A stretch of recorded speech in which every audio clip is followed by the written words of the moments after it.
da un producto normal. Acá, la malformación, desde acá, desde el momento de la fecundación, ya hay una alteración en ese producto. Y me va a dar un producto, por supuesto, afectado o alterado. Entonces, defecto, malformación, es un defecto morfológico de un órgano, parte de él, o de una región mayor, resultado de un proceso de desarrollo intrínsecamente anormal. Es decir, ya venía afectado ese producto. ¿Me expliqué? Entonces, eso es malformación. Viene defectuoso desde el momento que se ensamblaron. Defecto del cierre del tubo neural. Ya venía con el déficit de ácido fólico, ya venía, vamos a suponer que tenía una mutación en la metiltetrahidrofolato reductasa y se produjo una alteración en el cierre de ese tubo neural. Entonces, etiologías de este tipo de alteraciones pueden ser cromosómicas, genéticas, teratogénicas y muchas son desconocidas. Lamentándolo mucho, yo a veces a los pacientes, yo se los digo en la primera consulta, vamos a hacer todos los estudios posibles, pero un alto porcentaje de pacientes con problemas genéticos, lamentablemente, no se les puede dar diagnóstico. Por muchas razones.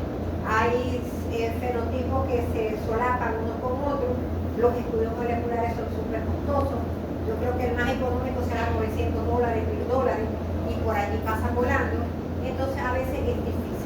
Son muy pocos los pacientes que se les logra dar un diagnóstico definitivo, sobre todo estos que son muy extraños, muy raros. Y si no se hace el estudio molecular, no se le puede hacer nada. Doctora. Ya va. Bueno, a mí me pasa, mi hijo tiene una alteración genética mayor égasis, lo diagnosticamos desde hace 6 años para ¿Qué edad tiene ahorita? 8 años y una mutación genética en el gen.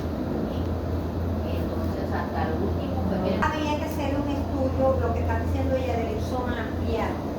Es decir, vamos a suponer, yo tengo una niñita, yo tenía 2 diagnósticos posibles en ella, Prader-Willi, y ahorita no recuerdo cuál era el otro, que son diagnósticos diferenciales.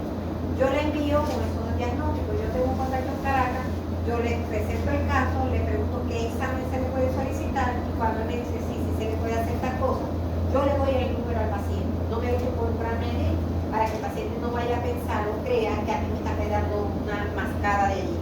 Entonces sí, entonces yo dejo que ya de ahí en adelante le doy la información, ellos ven si llaman o no llaman al laboratorio. Después que tienen el resultado, si es que se lo hace, el dueño del laboratorio, ellos me llaman, mira, como saben que son mis pacientes, ellos siempre me pasan resultados.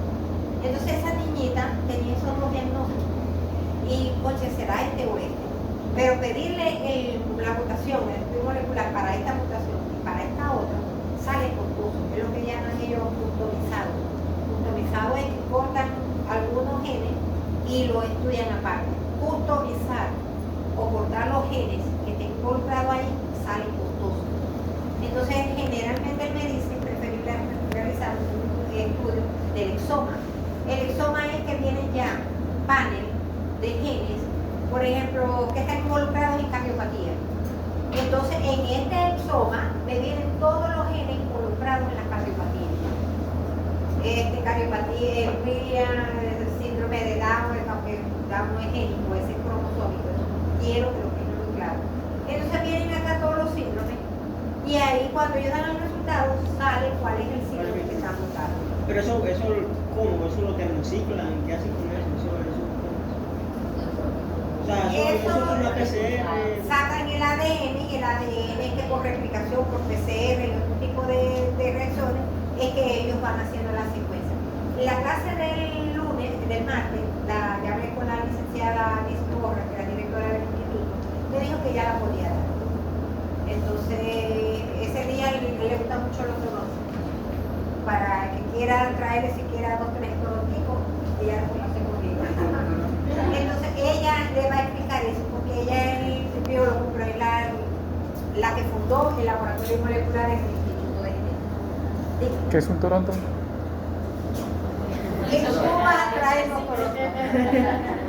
Torontos son dos como bombones, bomboncitos de chocolate. Ah, ok. Tienen manicito adentro. Así se ustedes llegan a cualquier venta de dulcería aquí, Toronto, Dame un Toronto ahí, guy. ella es fanática de los Torontos. Ella, esa pregunta se la puede hacer ella porque ella es la directora del instituto y ella fue la que fundó el laboratorio molecular ahí en el Instituto de Genética de la Universidad. Me dijo ahorita, me dijo que sí, que ella podía dar esa clase. Lo que es ADN, cómo está formado el ADN, cómo es la replicación, que es importante. Yo de eso pregunto, seguimos acá. Entonces fíjense que el error morfogenético está desde intrínseco en ese bebecito. Hay un defecto estructural primario, no se produce el cierre de ese tubo neural y se produce la alteración. Malformación, ¿quedó claro el concepto de malformación? Intrínseco ya inherente. Disrupción. Disrupción, fíjense que esto está normal, ¿verdad? Pero amarillo lo vamos a tomar que está normal. Está normal, aquí se produjo una injuria. Cuando yo le digo injuria es algo que alteró, que afectó ese proceso normal. Entonces aquí ocurre la injuria y fíjense que ya aquí me viene con una alteración y da un producto con una malformación. Ya yo aquí puedo decir que hay una alteración fenotípica en ese paciente. Entonces cuando yo veo esto, miren esto que están viendo acá, bridas amnióticas. Es como si le agarraran una bandita o una lipita, como decimos acá en Maracay, y se la pusieran apretada en los miembros. Esto tuvo que haber ocurrido, esa banda amniótica, tuvo que haber ocurrido ya a finales del embarazo, porque está la marca allí. Si ocurre al principio del embarazo, ¿qué sucede acá? Le amputan. Se han amputado. Los que tienen familiares con hacienda, con finca, ¿cómo hacen para esterilizar a los animales con lo que llaman vulgarmente escapado? Ellos tienen una pistolita con una línea sumamente gruesa y chiquita, se la colocan en los genitales del animal, de la vaca, del cochino, creo que no sé mucho con los cochinos, o con los cerdos, no sé cómo le llaman ustedes. Y lo que hace es que comprime, que hace salir allí, elimina la irrigación, la parte distal se necrosa y se pierde. Entonces esto mismo ocurre en el paciente. Si aquí no hubiese miembro inferior, yo debo suponer que eso ocurrió en los primeros meses de embarazo. Entonces hay niñitos que nacen sin la manito, sin el piecito, de pronto le faltan los dedos. Fíjense, en la cara, si yo veo esto y no tiene esta brida acá, yo puedo pensar que es un labio paladar hendido, que se produjo en ese bebé por otra causa. A mí hasta ahorita, gracias a Dios, no me ha llegado bandas amnióticas a nivel de cara, porque me van a poner en un dilema. Pero este niño es fácil hacer el diagnóstico, pero que miren acá el brazo. Entonces, una banda amniótica aquí, con esta lesión a nivel de cara, yo debo pensar que la banda amniótica también se pudo enrollar a nivel de la cavidad oral, del labio, y por eso se produjo esta alteración. Entonces, eso es disrupción. Algo que venía mal bien, perfecto, presenta la disrupción, presenta la injuria en ese momento y me produce una alteración en el fenotipo de ese individuo. Entonces, este bebé venía bien, si no es porque presenta una habilidad amniótica, ese bebé no hubiera tenido nada de esto, porque su desarrollo venía bien. La causa de la habilidad amniótica, muchos hablan que por procesos infecciosos, virales, pueden producir rupturas, laceraciones a nivel de la cavidad amniótica de la membrana, y eso hace que se formen como una fibra, unos hilos de nylon, que es lo que se enrolla y eso produce las alteraciones en el fenotipo de estos pacientes.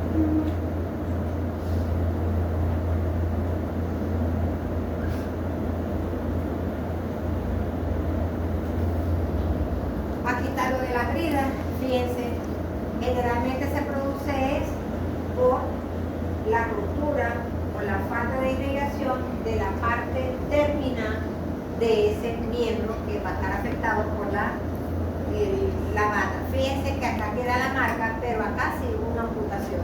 Acá yo debo decir o debo pensar que ocurrió en forma temprana del embarazo. En este caso, está la brida, pero no hubo amputación. Entonces quiere decir que fue la alteración aquí se produjo ya a finales del embarazo. Entonces, ¿saben el concepto ya de disrupción, de malformación? Preguntas de examen. O sea, una malformación es cuando el defecto es intrínseco. Viene implícito en el individuo. Y la disrupción es extrínseca. Sí, se pudiera decir que es intrínseco. Venía bien, se produjo la lesión, la injuria y se produce el efecto. Causa-efecto. Displasia. La displasia es organización anormal de células en un tejido y su resultado es el proceso y la consecuencia de la digitogénesis, es decir, cuando se produce una alteración en el desarrollo normal de la célula. Fíjense este crecimiento, esto es una neurofibromatosis. Neurofibromatosis es una mutación en el gen NF1, que es un inhibidor de tumores. Cuando se hace una mutación en ese gen, ¿qué sucede? Los tumores o las células pueden crecer en forma más rápida, proliferan más rápidamente, y ahí es donde se producen las alteraciones o ese crecimiento de células en ese paciente. Deformación, ese es el otro que usamos, malformación con deformación, he visto que son los dos términos que generalmente lo usan como sinónimo. Entonces, fíjense acá, viene bien, hay una alteración extrínseca y me produce el trastorno o el defecto en el fenotipo. Entonces, malformación, anomalía de forma o posición de parte del cuerpo causada por fuerzas mecánicas que actúan en periodos prolongados. Por ejemplo, un bebé que puede nacer con un pie novato. Y resulta que interrogando a la mamá, no hay antecedentes en la familia de pie novato en la familia. Pero interrogando a la mamá, no doctora, yo tuve problemas en el embarazo, los últimos meses tuve un poquito líquido, o sea, oligoamnio. ¿Qué pasa cuando un bebé tiene poco líquido? No tiene dónde movilizarse a la cavidad uterina. Y si no tiene dónde movilizarse, ¿qué sucede? Siempre va a estar en una posición. Es como cuando nosotros nos quedamos dormidos de un solo lado, que al otro día nos amanecemos todos, que no nos podemos doblar, acalambrados, o el famoso tortícolis, cuando no tiene una posición que no debe ser. Entonces, también puede haber deformidades a nivel de cráneo, porque si no se mueve mucho, una madre que tenga, por ejemplo, miomas submucosos, eso puede producir presión a nivel de esta zona, en el caso de que usted arriba donde está la cabecita. Ustedes lo cual es el chiste que lo están echando suelo. Y todos nos queremos reír. Ok, entonces un mioma intrauterino submucoso puede producir deformidad en la cavidad craneal. Entonces eso es esto, deformidad o malformación. Una deformidad, porque se produjo, en este caso, en este ejemplo, puede haber pie equinovago, porque los papás y la mamá o el papá y el abuelo paterno son de pie equinovago, que eso sí se está transmitiendo como una forma dominante.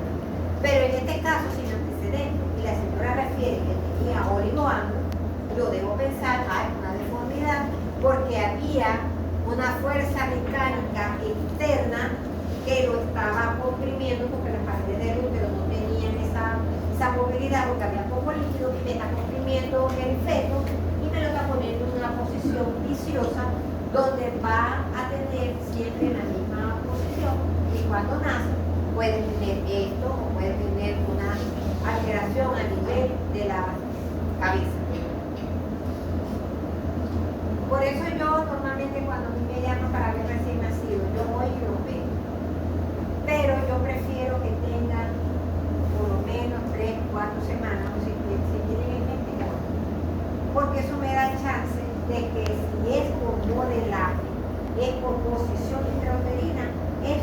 suavizar. Entonces, cuando yo veo que se está suavizando ese fenotipo, ese que después que tiene la cabecita de lado, y en estos días me escribieron, no recuerdo quién, una pacientita del universitario profesor recién nacido que se veía cierta simetría.